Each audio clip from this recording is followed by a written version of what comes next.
Bringing attention to the destruction of the 3 World Trade Center towers in New York City on September 11th, 2001, and a whole lot more. This is 9/11 Freefall. Hi everyone, this is Andy Steele. Happy to be back for another show. This is going to be an interesting one to say the least. We have Blair Gadsby on. He's the activist who held a hunger strike outside of Senator John McCain's office back in 2008 when the senator refused to meet with him and other activists to discuss the controlled demolition evidence and other issues involved in the 9/11 crime. So stay tuned for that important interview. Now, if you're a new listener, the show is about 9/11 truth, 9/11 science, and the people doing everything they can to bring justice to the victims of 9/11 by sounding the alarm about what really happened that day. That the Twin Towers and Building 7 were, in reality, brought down in a pre-planned controlled demolition, and that members of our government and corporate media have participated in a cover-up of that fact. Whether through active participation or choosing to look away from the evidence, the so-called authorities tasked with guarding the safety of the American public have failed their people, and if nothing else, history will ultimately remember them for this. The science disproves the official story of how the buildings were destroyed. The evidence has been laid out over and over again over the past decade by several sources, including and most prolifically architects and engineers for 9/11 Truth. This is a nonprofit group started by Richard Gage, AIA, laying out the evidence since 2007 about what really happened in New York on that day. It makes movies like Blueprint for Truth, which you need to find on the net and watch right after you listen to the show, folks. It's the movie where Richard Gage lays out the evidence I keep referring to. All right, there's also 9/11 Explosive Evidence Experts Speak Out, where other experts come out and lend their voices to the evidence and the call for a real investigation into the destruction of the 3 World Trade Center buildings. These movies are available on the net, but you can also buy copies at ae911truth.org to hand out or screen wherever you can, public libraries, local theaters, whatever venue you can find. And as well, if you haven't done so already, you need to sign the petition at ae911truth.org. Currently, over 1,800 architects and engineers and thousands of other supporters, including myself, have put their name to a petition calling for that real investigation into what destroyed the Twin Towers and Building 7. All right, once you put your name down, click the volunteer tab on the right-hand side of the screen and let AE911 Truth know that you're not content with business as usual in America, folks, and that the lie of 9/11 and all the outcomes of it that have resulted ends now because you're ready to help out and bring your energy to this fight. Ladies and gentlemen, I'm certainly not happy about the current situation our country is in or the fact that the buildings were blown up and that we were all lied to on 9/11, but I am appreciative that AE911 Truth has created the avenue with which to expose this lie and that they have allowed me the chance to look at my grandkids in the eye one day and say that I didn't bow to liars and cowards and that I helped slug it out with the criminals that deceived our nation. You know, I'm pretty vocal and I put myself on the front lines on the mic every week doing this show, but there are people in this organization working just as hard, if not harder, behind the scenes, who are out there in the trenches doing what's necessary to keep this issue on the minds of Americans and making the real criminals sweat.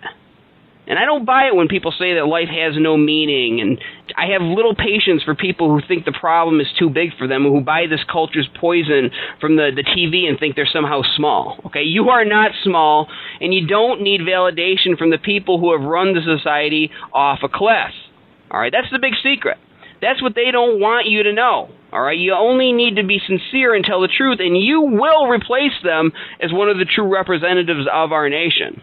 So again, that's ae911truth.org. Go there right now and join up. We need you in this critical fight.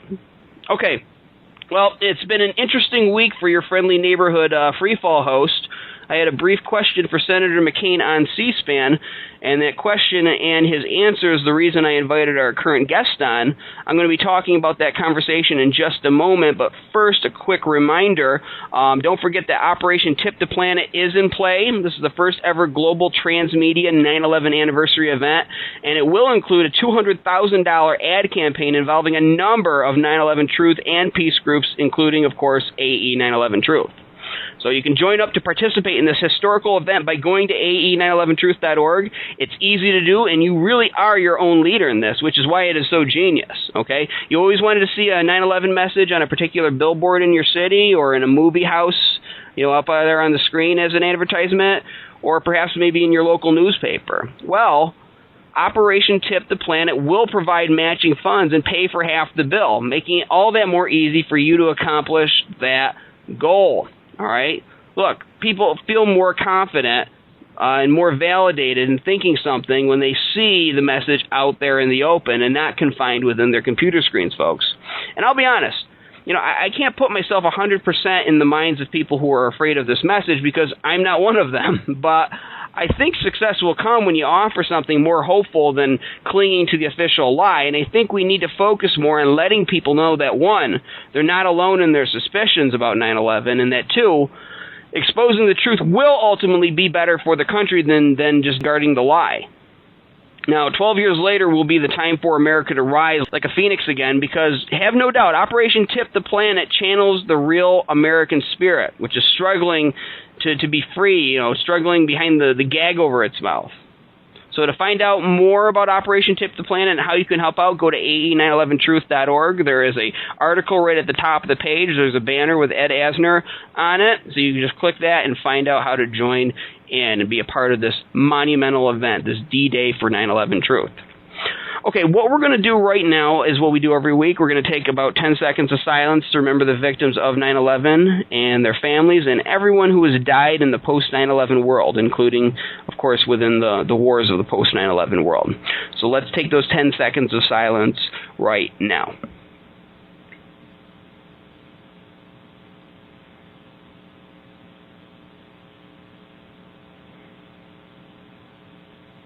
And that's 10 seconds.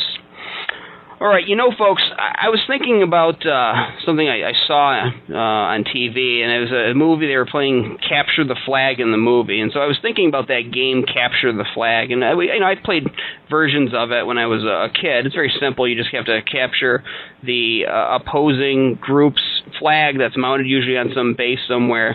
When you're a kid, it's a lot of fun. You're throwing snowballs and all of that, but it's war simulation, okay? So capture the flag, and it's a game a lot of us play when we're young, and really, this is how the 9/11 Truth movement, as well as other pro-peace and pro-liberty or pro-civil liberty movements, many times boils down to, okay? It's a metaphorical version of capture the flag.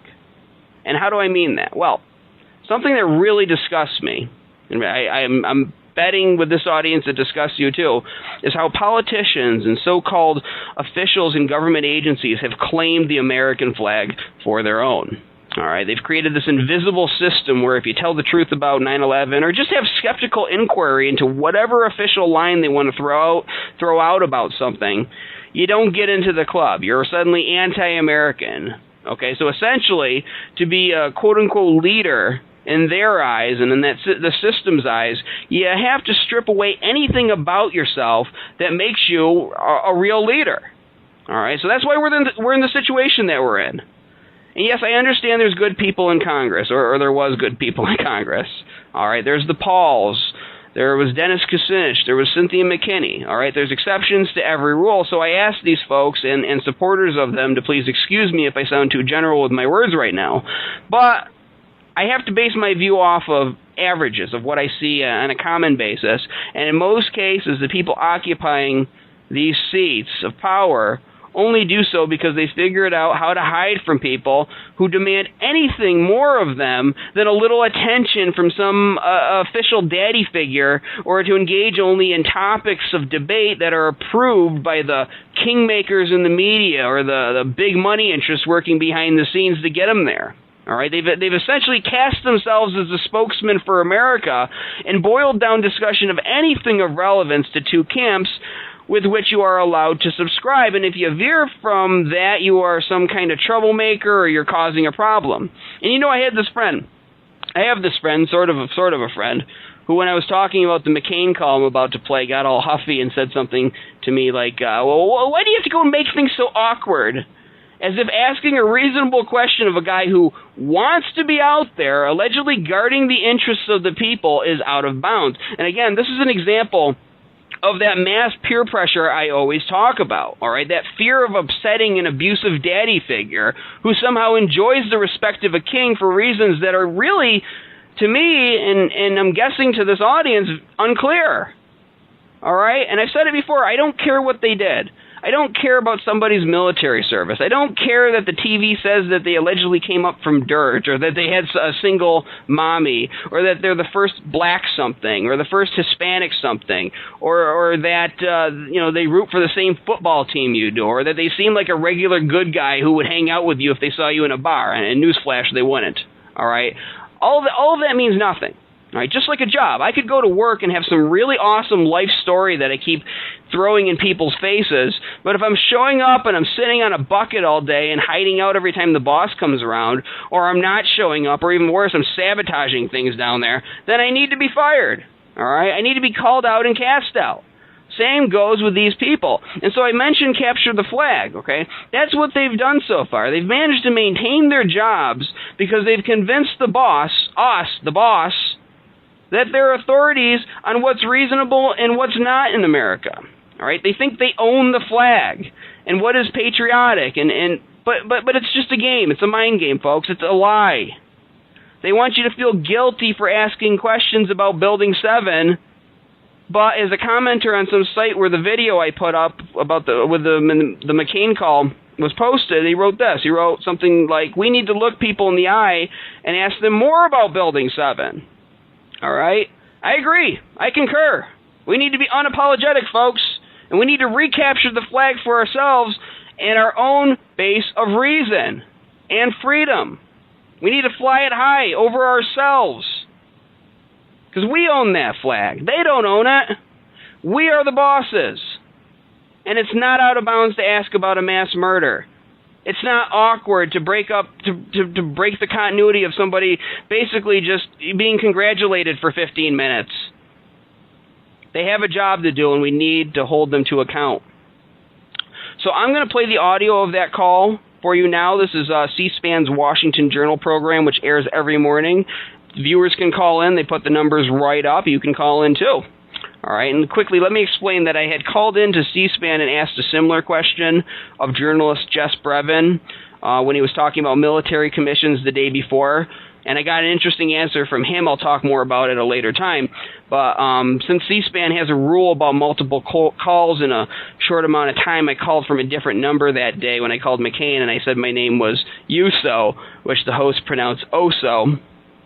Kind of entertaining there. So that's why I was introduced with the weird name of this clip. So here is the clip. Oso is joining us from upstate New York in Utica, Republican line for Senator McCain. Good morning. Hi, thank you for C-SPAN. This is a question about the basis of our national security strategy for the past decade. Senator McCain, the National Institute of Standards and Technology asserts that the collapse of the 47-story World Trade Center Building 7 on 9/11 was caused by fire, yet they acknowledge that the first 100 feet of that collapse took place at free fall acceleration. Now, engineers will tell you that fire cannot do this, and that the only method by which it can be accomplished is the use of pre-planted explosives. So your question, Oso? Your question is what? Well, how do you explain this discrepancy of 100 feet of free fall without the use of explosives?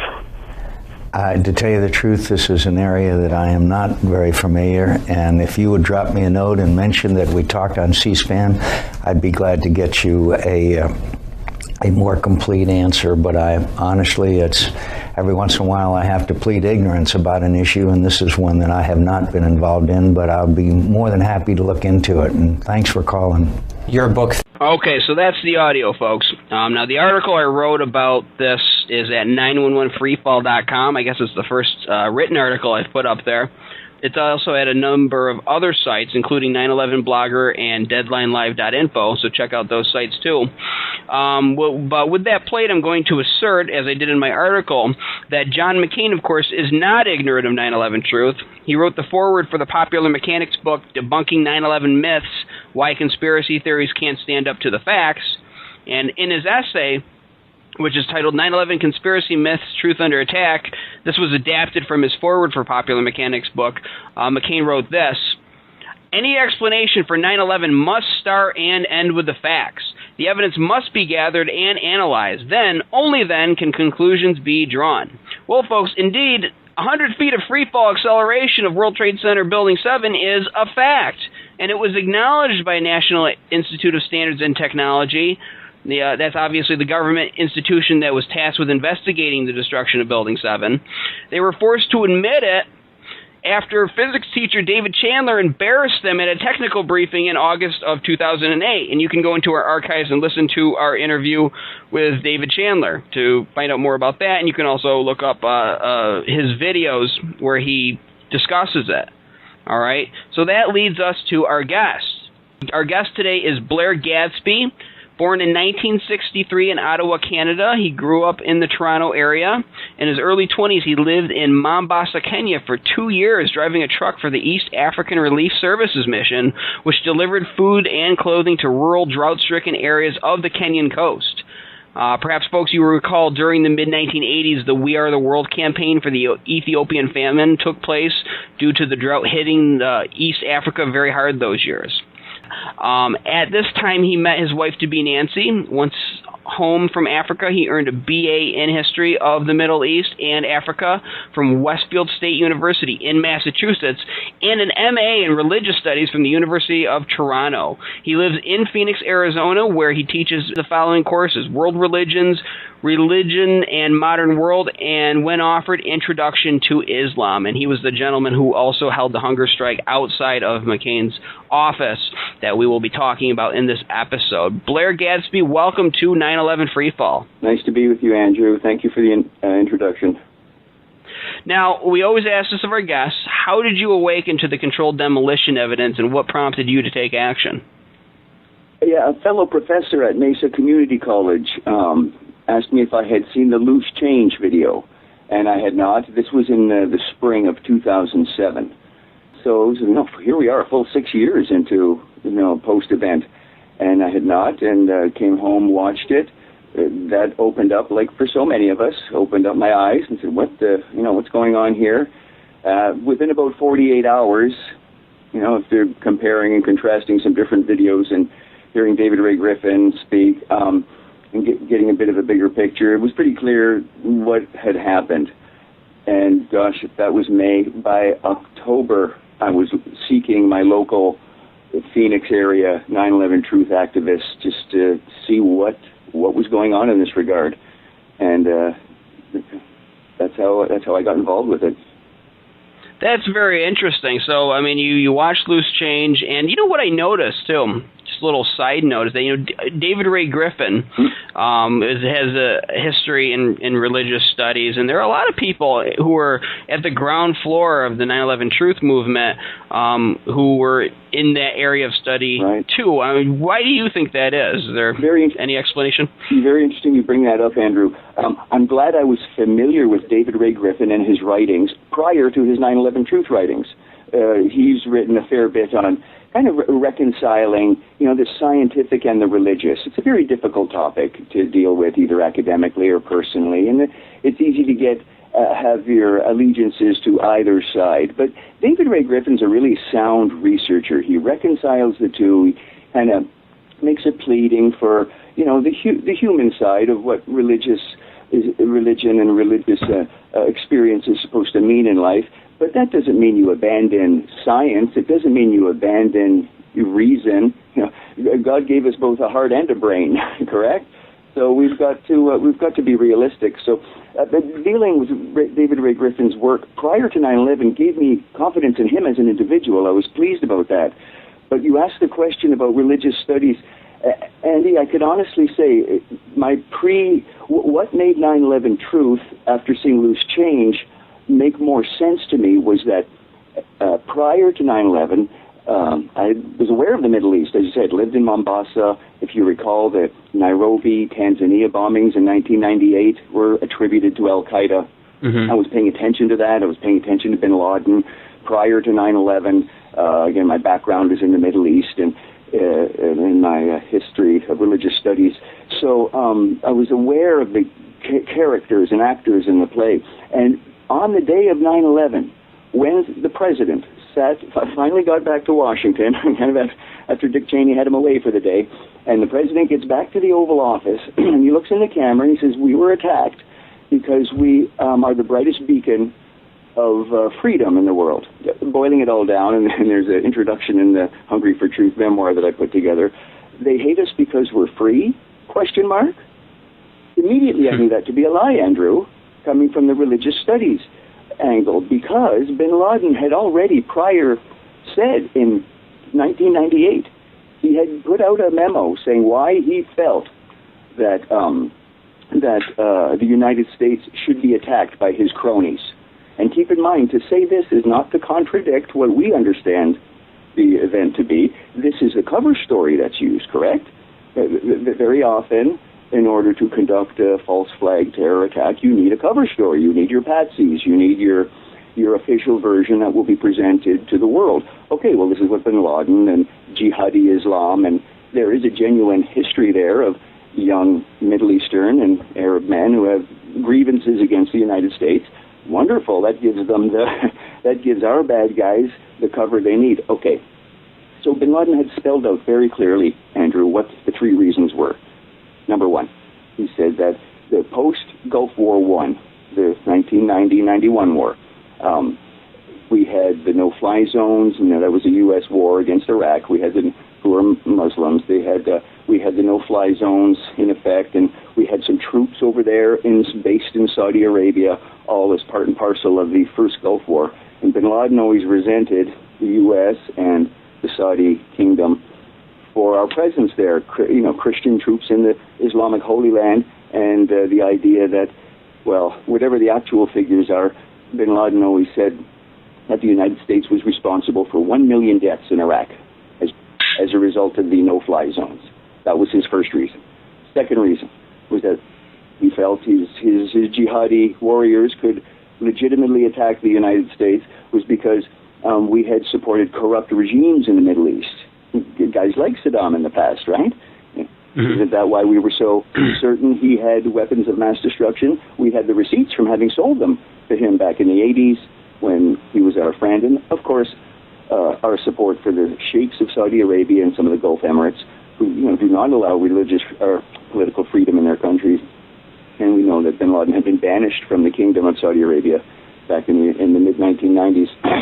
So, again, second reason was the United States is supporting and enabling these corrupt, un-Islamic regimes. And then the third reason was the U.S. support for Israel over and above the Palestinians. So those three reasons were the reasons bin Laden gave as his reasons why the United States could be attacked. And when our president said, they hate us because we're free, immediately I know, hey, our leaders are lying to us. Now, I'm not 9/11 Truth at that point. This is on the day of the attack. Again, you asked, why is it from a religious studies point of view that this can be more or less shown to be a lie, at least in the cover story? Muslims were blamed for this, Andy. And for those of us who study religion, and especially dig into who the attackers were, post 9/11 Truth now, Muhammad Atta and these characters, they were anything but pious Muslims. These were characters, obviously, in the handle of our war games and our secret military operations. This had nothing to do with religion. And right. I think maybe that's why, Andrew, and many of us from religious studies feel a particular compulsion to speak out. Muslims were blamed for this, and it was not them. Right. Now, and it's interesting, just to ask you really quickly, because there's a lot of knowledge in your words, and it's very fascinating to listen to you. When you're teaching, do you ever go into 9/11 Truth information, or do you keep that quiet when you're in a classroom setting? When I'm teaching, I don't go there as a rule explicitly, like showing the buildings come down, though it has happened. When students bring it up, I latch onto it, absolutely, and I'll voice my reservations.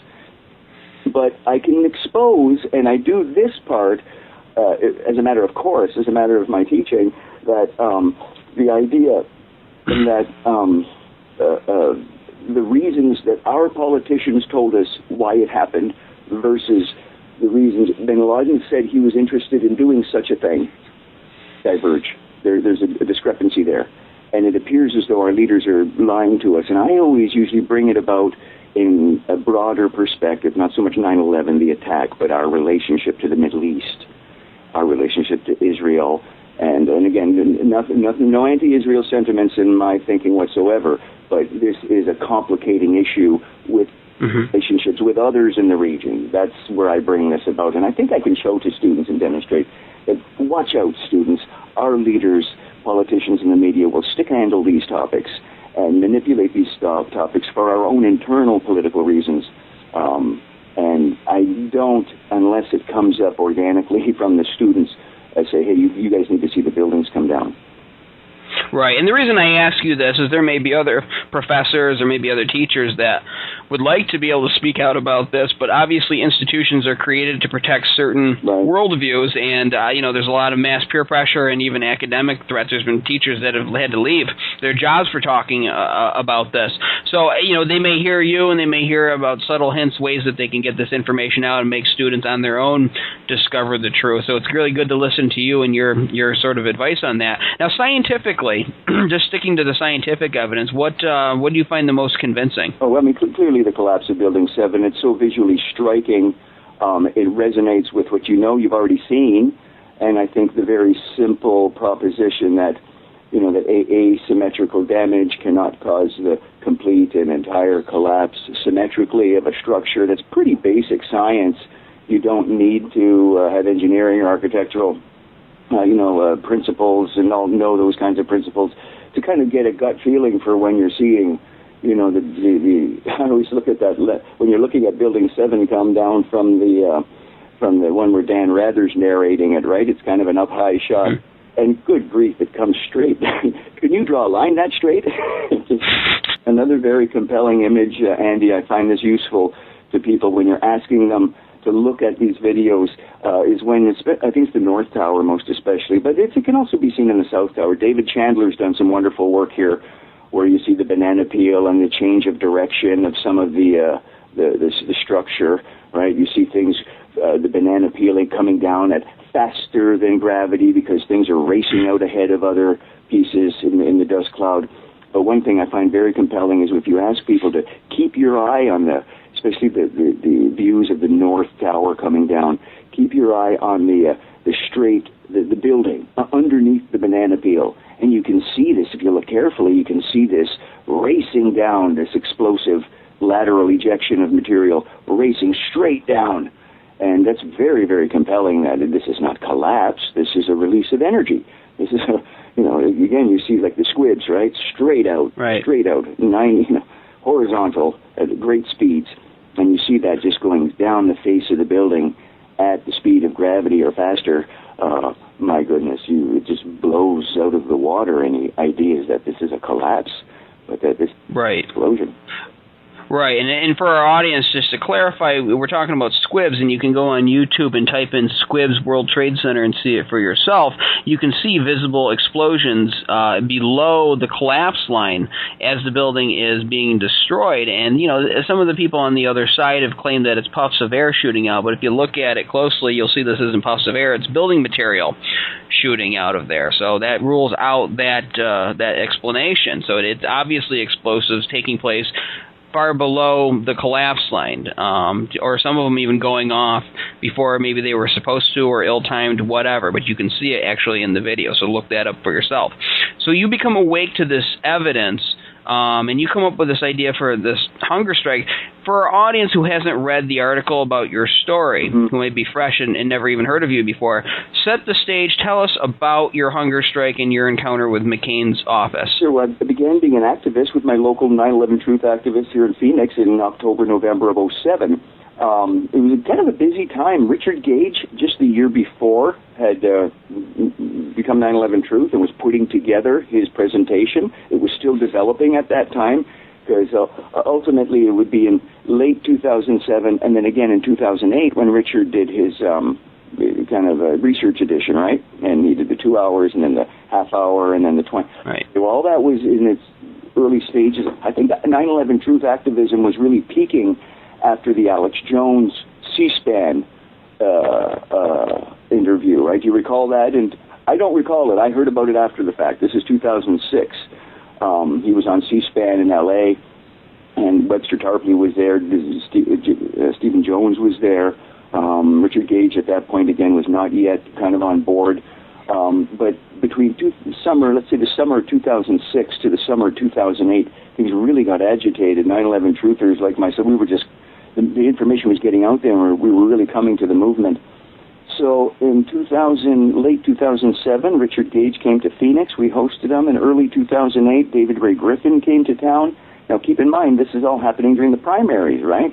Right. Or wait a minute, by the turn of the year, are we into the primaries, or are we into the...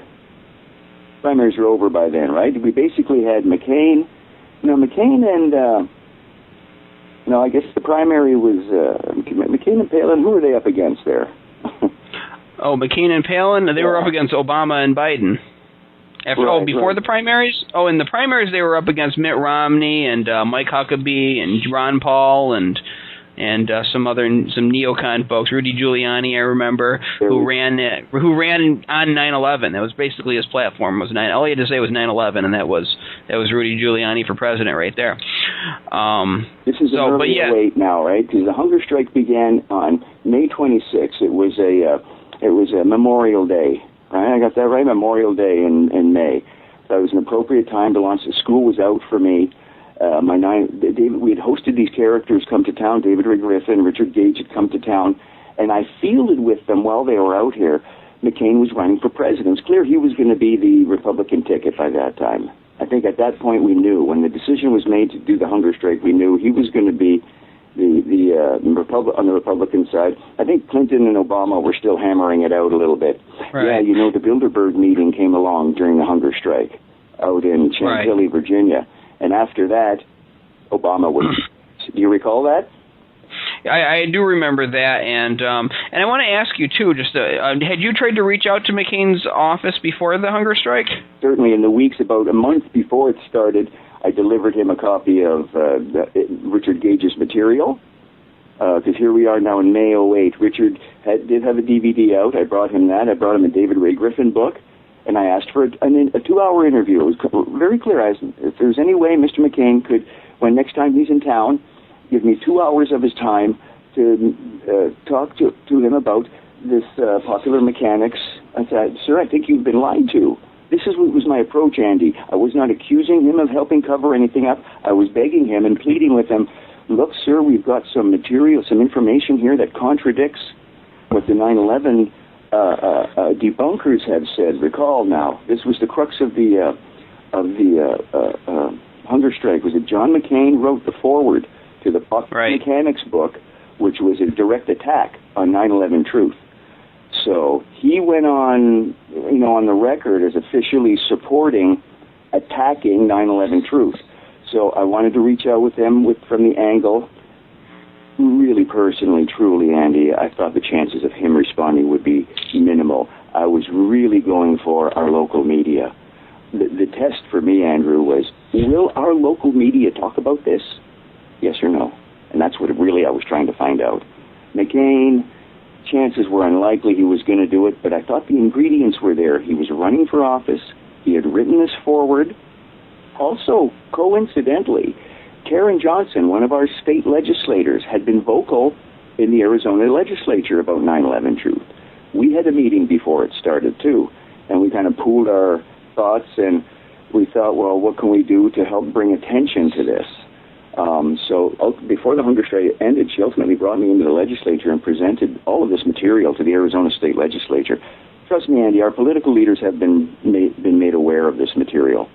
Mr. McCain, especially, that's what makes it very painful to watch him respond to you the way he does when you asked him about Building 7. And it's as though he is, well, I read it two ways. Either he's willfully forgotten and covering up, as might be probably most likely, or it shows the degree to which these characters are handled. He, in the communications I got from him during the hunger strike, when I started to get them towards the end, it was quite clear they were not signed by him. They were rubber stamped with his signature. So I suspect, it's my hunch, that he was never even made aware until it became something of an issue towards the end that this was happening. He was too busy. He had bigger fish to fry. He was running for president. Didn't have time for, community college professor back home asking questions like this. He wasn't going to give me any time. But anyway, It was quite clear that towards the end, because an Ohio We Are Change person asked him about the hunger strike in the days after. It was just in a few days after the hunger strike, and McCain responded and said, "Yeah, I did hear about it, but I'm not going to deal with them. I don't take well to threats," insinuating I was threatening him in some way.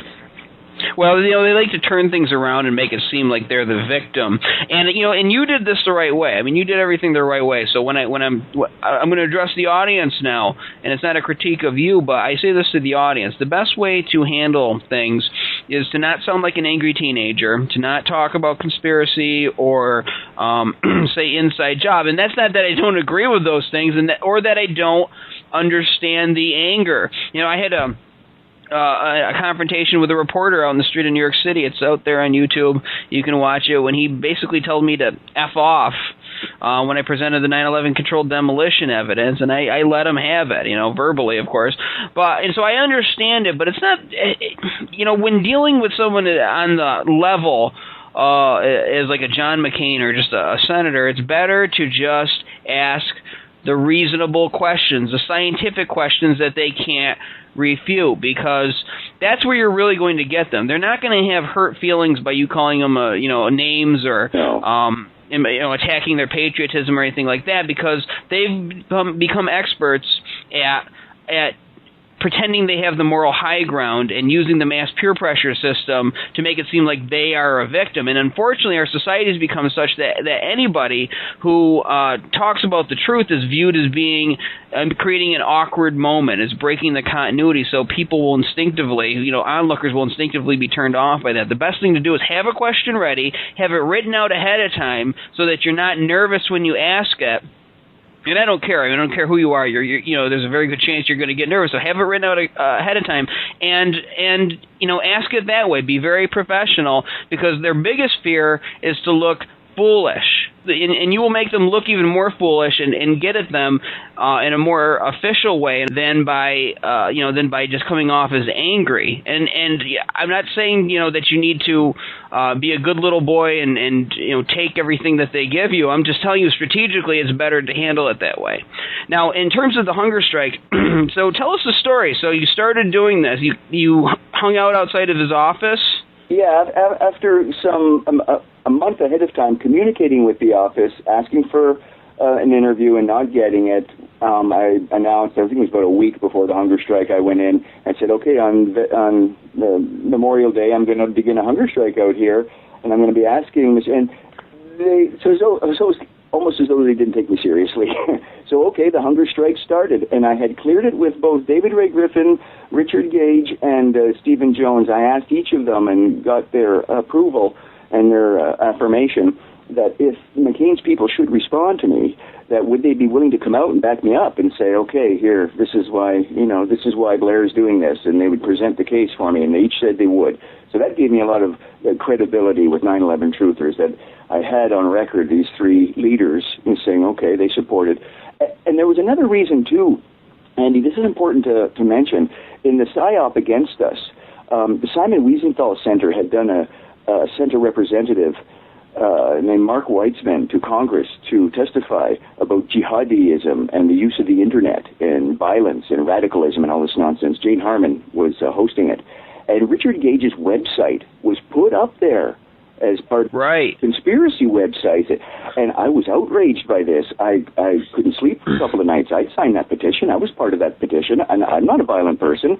And yet here before Congress, something that I'm associated with has been portrayed as violent. So I wanted to go on record and to put out there without any ambiguity that this movement and the leaders behind this movement repudiate this 100%. And I can't imagine a more dramatic act of nonviolence than a hunger strike. And then I said, I'll sit here and wait until I hear from McCain.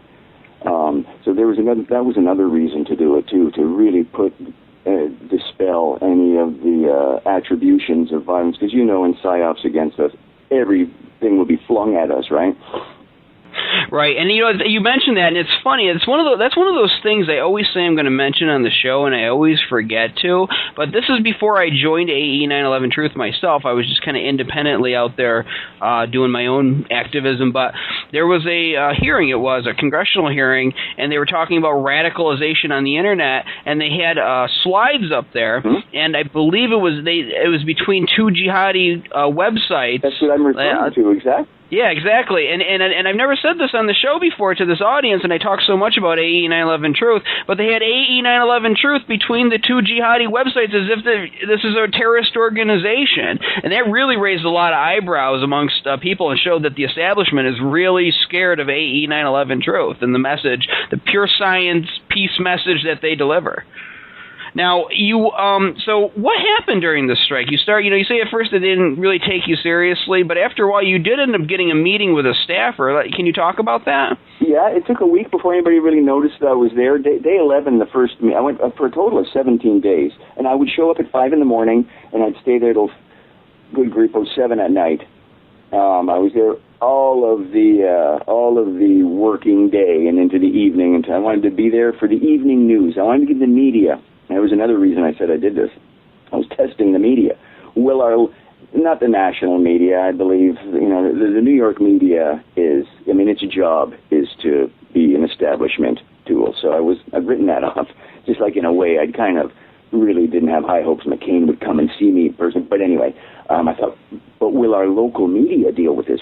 Will a local TV station come out here and let me show Building 7? Will they let me talk about this? No way, Andy. No way. Day 11, a newspaper came out and did some yellow journalism on me. Phoenix New Times, which is our local rag, and like an Inquirer, it's nonsense. They were dissing me right from the beginning. And then one of our major journalists, commentators, you do see him from time to time on CNN and whatnot, Ed Montini, came and interviewed, wrote a very nice piece about my character, but didn't address one thing regarding what I was raising. I was so angry. It was like this guy, he couldn't call me a crackpot. He couldn't say that I sounded like a fanatic. Again, the article was very much positive about my character, but they discredited my message. And it was just appalling to see how the local media handled it, Andrew. So no. Well, and I don't call that discrediting. I call that smearing, because they haven't discredited the message. They haven't refuted the evidence. What they do is they just smear a bunch of dung on it with their nonsense, and they marginalize people. Ignore. That's what I found. Exactly. But they haven't refuted anything. No. They ignore, and then when somebody speaks up about this information and the person has a weakness, like Charlie Sheen or whoever, then they use that. Again, he got lots of attention for what. How come we've never seen Richard Gage on 60 Minutes? That makes no sense to me. That makes absolutely no sense to me. But for me, there is my evidence that Richard's on the money. By, Julian Assange makes the cover of Time magazine for a reason. Because it's a fake, it's a fraud, it's a plant. This is making us think that we've got something when there's nothing there. Right. There's a very revealing movie that shows kind of how these things play out, Andy. There's a 1973 film called Executive Action with Burt Lancaster, and it includes that very controversial black and white clip of as the JFK motorcade is working its way towards. You see this Secret Service fella in the car behind wave a couple of the fellas back. It clearly is the forensic and the physical evidence that shows that, in addition to bullets and this kind of stuff, that shows that the Secret Service, something was going on there. There's a mole in the Secret Service. He waves. And the clip shows this. Now, in the movie Executive Action, which purports to be Hollywood's very first movie, so it's 10 years after the assassination, right? Purports to be the very first movie dealing with conspiracy theories. They use that same clip, but then right at the moment where that character, that man waves, they edit it out and they stop it.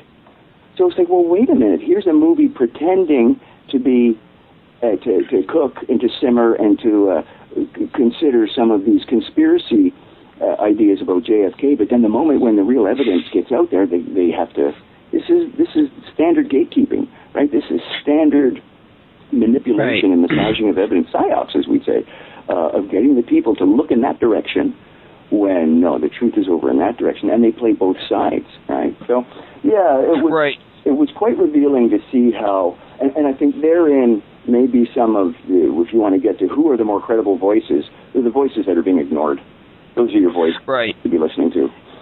Now, and I've mentioned this on the show, it's the same reason the History Channel will pull out all stops to try to attack the 9/11 truth community, attack people speaking out about the scientific evidence, but then they'll go ahead and show 8 hours of space aliens, and Nostradamus and all this nonsense, because they want people chasing little, fake flying saucers instead of actually looking at, the fact that this building was brought down in the middle of New York City and obvious controlled demolition. They don't want people looking at that. They want them chasing phantoms and silliness.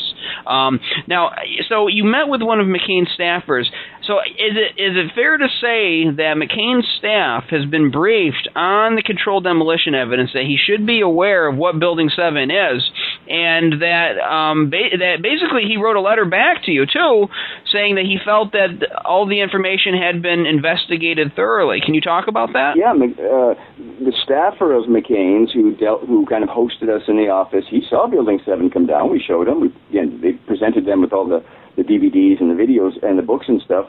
But then, yes, his hunger strike ended after 17 days when I got a reply from McCain directly saying that he would respond to me. He'd give me an answer. And by then I was starting to collapse inside. I was down to 125 pounds, and it was June the 11th, which was at the time they were doing 11th of the month activism. That was big in those days.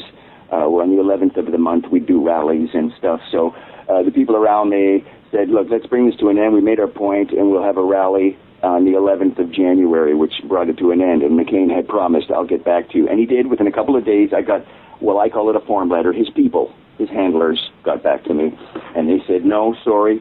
And to quote the letter itself, he says he's very satisfied that, how does he put it here, that the investigations have been conducted in good faith by qualified experts who have approached this daunting task honestly and objectively. My staff and I, and here's the part I think you've been seizing onto, Andrew, are always open to new scientifically substantiated information that helps explain, well, we've got all that.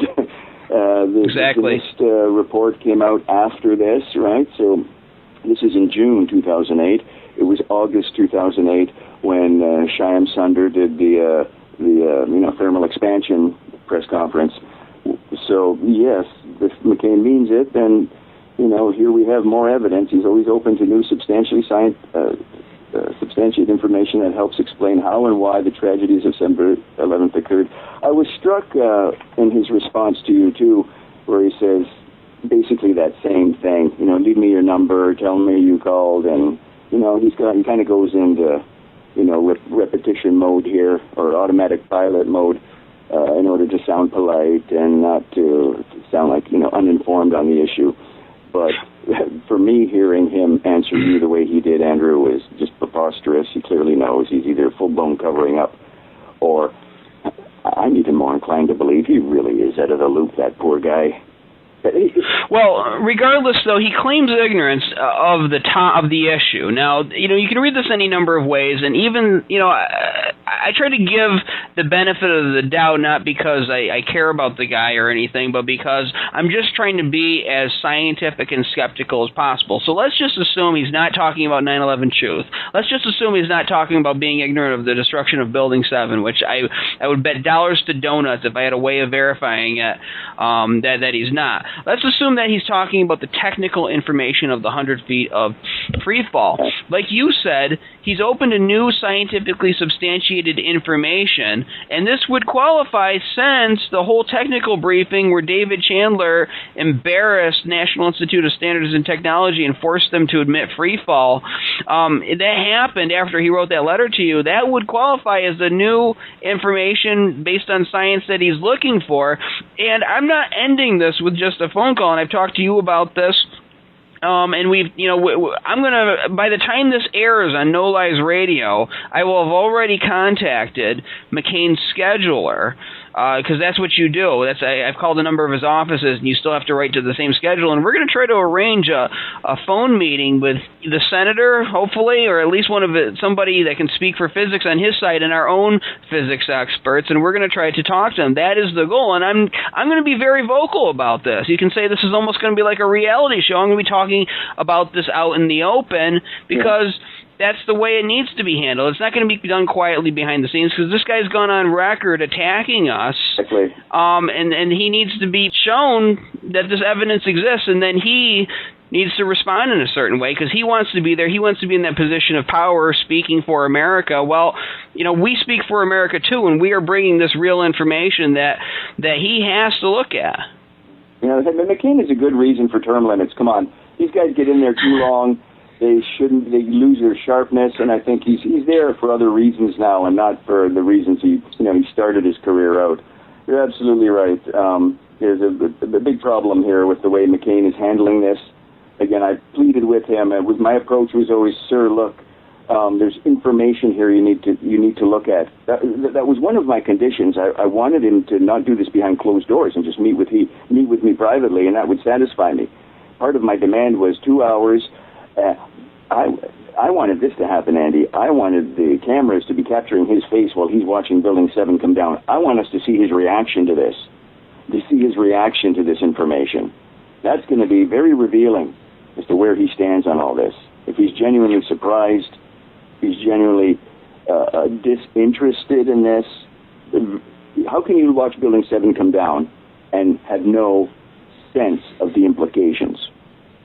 If you do, well, I think you're dead. I'm sorry. Go ahead. I was going to say, if it doesn't strike anything with you as that something is wrong with this story, I have to say you're dead inside, because the crashing of two planes into the two towers doesn't explain the direct the collapsing nonsense. The direct is descending straight down through all their mass into a pile. Either a footprint in Building 7 or a debris radius. Two planes crashing into those two buildings cannot do it. I always like to phrase it this way. I got this from Jesse Ventura. 2 planes, 3 buildings. How can you have 2 planes fly into a big city? They each hit a building, but by dinner time, you've got 3 buildings that come straight down. No, this is preposterous on its face. Right, and this is being very generous, and this may not be the case. But what I found, like when I confronted a congressional candidate with this information and asked him, because he had dismissed me earlier, saying he didn't agree with our findings, and then I asked him what specifically about it, the science did he disagree with afterwards, and the first words out of his mouth were, "Please don't do this to me." And I worked in customer service for 3 years for an insurance company, and you always knew when somebody came on with 10 different claims that they had issues with. It was that feeling of, oh my God, why did I have to get this one? I don't want to deal with this. I did. I mean, it was my job. But that feeling of, I'm making money here. That's what I'm here to do. I really don't need this problem. And I think on a level with these people, that might be the case. I think that might be one of the motivators for some of the silence, is that the problem seems so huge, and they are in a position of responsibility. And in no way, I don't want our audience to interpret what I'm saying as an excuse or excusing them for what they're doing. I'm just trying to explain perhaps the psychology, is that they don't want to be the senator that comes out and says we need a new investigation into Building 7. Now, with McCain being so vocal against 9/11 truth, I don't necessarily believe that's the case with him. But I'm not going to speculate about what's going on in his brain, but I think that might be the case with a lot of people. Even though the good congressmen and senators that we sometimes encounter may not just want to deal with this because, my God, do they want to be the person that comes out and calls for this? What kind of ramifications are they going to face? Do they want to lead the charge? There's many after-the-fact accomplices, and by that I mean, our congresspeople. And listen, I'm not a rocket scientist. It doesn't take rocket science to understand what's at work here. A little bit of history, a little bit of technical knowledge, a little bit of observation, and you can see it. But when I say after-the-fact accomplices, these are folks, they had no knowledge of what was coming, and now that it's over, and as you say, they may be in a position to do something about it, they know it's an awfully lonely fight if they're going to try to take this up. They're going to meet with all of the force of the military-industrial complex, And look, man, that's powerful. We got to be realistic to some degree too. I appreciate all of our efforts.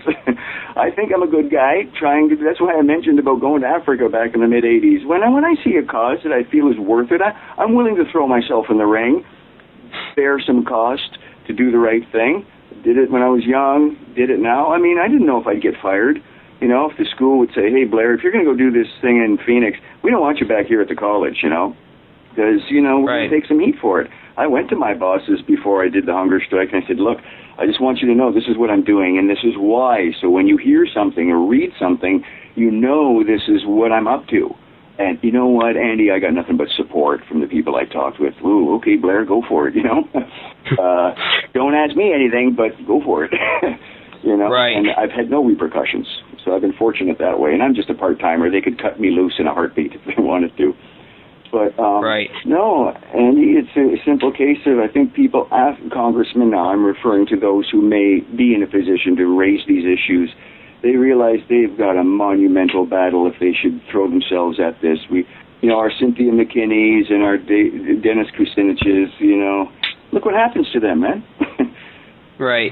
Now, we are running we are running out of time here. I just want to tell our audience, look, at the end of the YouTube video, I have McCain's address up at all of his offices. There's 4 offices, I believe. 3 of them, I believe, are in Arizona. I'll have to double check that. But all of his offices are listed there. I am encouraging you to write, fax, call his office with the same question. Don't just rely on Andy and Blair to do it. Now, we are also doing it, and by the time this airs on No Lies Radio, I will have already written to McCain's scheduler, and we're going to try to get to make, hold him to that promise, and I'm being respectful, and I'm going to proceed very professionally with this, but we're going to get that meeting, and we're going to discuss this with McCain's people, and this is an ongoing story, and we're going to be very transparent. We're not going to do this quietly behind the scenes, and then maybe you'll hear about it and maybe you won't. We're going to be very vocal about everything that happens in this outreach to McCain's office.